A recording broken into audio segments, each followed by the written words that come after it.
Shalom Bapak-Bapak Ibu Saudara sekalian. Kita berjumpa lagi di channel BT34. Kali ini saya mau berbagi pemahaman saya dengan kata-kata yang sudah tidak asing lagi untuk kita orang-orang percaya, dalam hal ini orang Kristen, yaitu kata-kata iman, percaya, dan yakin.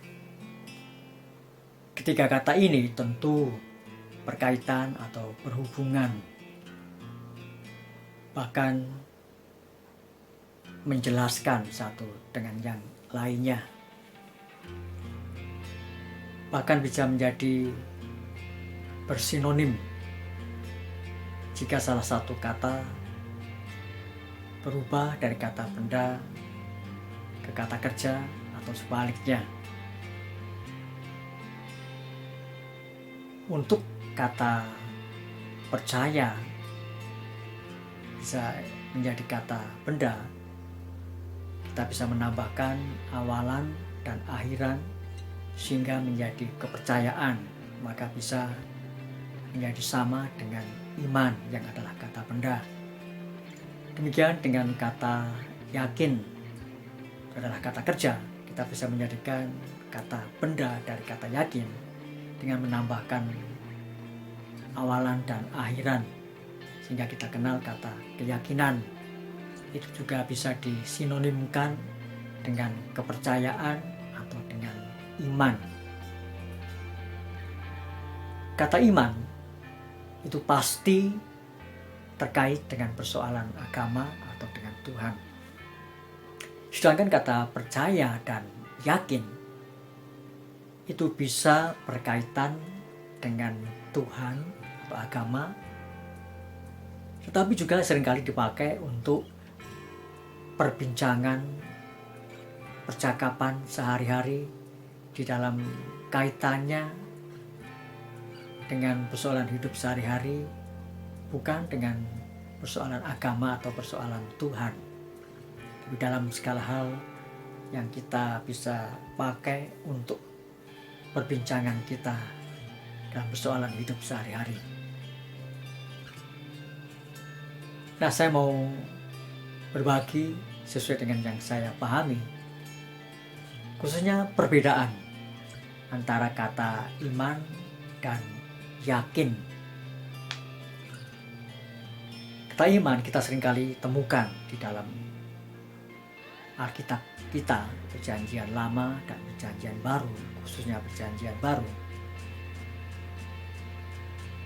Kalau saya cermati, saya perhatikan, seringkali kata iman ini dikaitkan dengan persoalan keselamatan. Dan itu yang harus menjadi fokus, bahwa iman itu kaitannya dengan persoalan keselamatan. Bukan berarti tidak boleh dipakai untuk hal yang lain, tetapi kita harus mengambil atau berpijak kepada yang fokus, yang utama. Iman ini dikaitkan dengan persoalan keselamatan. Kalau dikaitkan dengan persoalan hidup sehari-hari, kata iman ini seringkali kita mendengar dengan orang mengistilahkan mengimani, ya. Sehingga seseorang yang menghadapi persoalan-persoalan hidup dalam berbagai hal, dalam berbagai bentuknya, agar persoalan hidup itu terselesaikan, maka disarankan atau dinasihati untuk mengimani.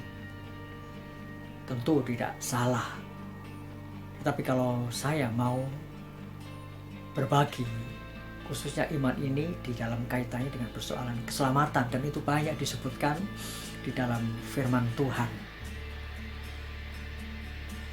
Nah, perbedaan dengan kata yakin, ya, saya tidak mau menjelaskan percaya, sebab seringkali kata iman dan kata percaya lebih banyak disinonimkan. Kata yakin memang bisa untuk menjelaskan tentang iman, Sebab iman juga tentu harus mengandung unsur yakin, keyakinan. Itu bisa merupakan tahap awal dari iman yang benar. Seseorang mempunyai keyakinan. Ya, seseorang yakin. Biasanya dikaitkan dengan kuasa Allah. Yakin kan kuasa Allah. Dan saya perhatikan dalam kata yakin ini yang disebutkan di dalam firman Tuhan, di dalamnya seringkali mengandung unsur untuk memberikan suatu sugesti. Sebab kata yakin sendiri memiliki pengertian percaya sungguh-sungguh atau merasa, tentu, pasti. Ada unsur perasaan, merasa, pasti, merasa, tentu. Tapi kalau kita cermati, sebenarnya di dalam kata yakin ini ada unsur ketidakpastian. Sekalipun orang bisa mengatakan percaya sungguh-sungguh, tapi juga ada unsur perasaan, merasa, pasti, tentu. Ya, jadi ada unsur ketidakpastian sebenarnya, itu menurut saya. Jadi di dalam kata yakin ini ada unsur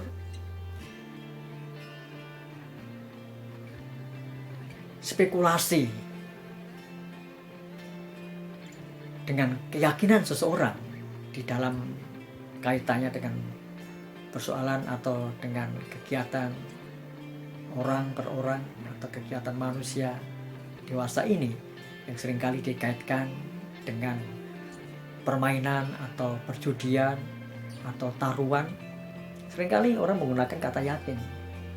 Seseorang memegang suatu katakanlah angka tertentu, baik dalam suatu pertandingan sepak bola atau bulu tangkis atau apapun itu, orang bisa memegang skor tertentu atau mana yang kalah, mana yang menang dengan unsur keyakinan. Nah, di dalamnya kita bisa melihat unsur ketidakpastian.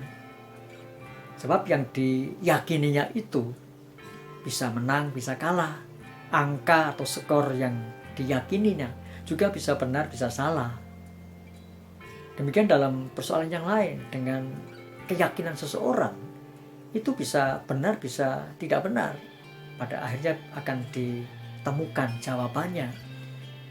Yang diyakininya itu benar atau tidak, tepat atau tidak.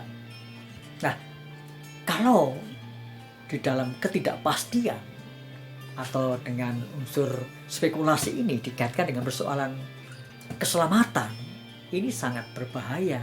Kalau iman itu jelas, itu kaitannya dengan persoalan keselamatan. Dan memang tujuan iman adalah keselamatan. Sedangkan yakin ini, kalau dikaitkan dengan keselamatan, maka sangat riskan. Sebab di dalamnya ada unsur ketidakpastian, ada unsur coba-coba, ada unsur spekulasi.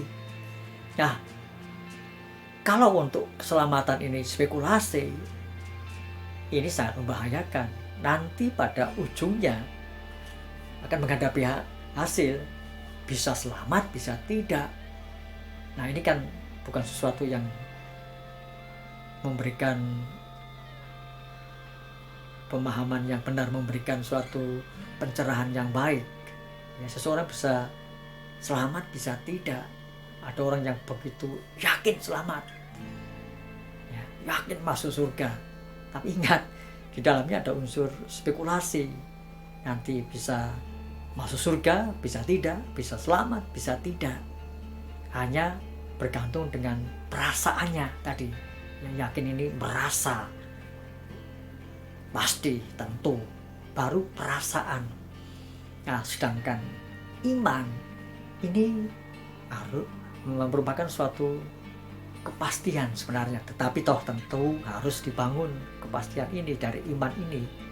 Nah, iman yang benar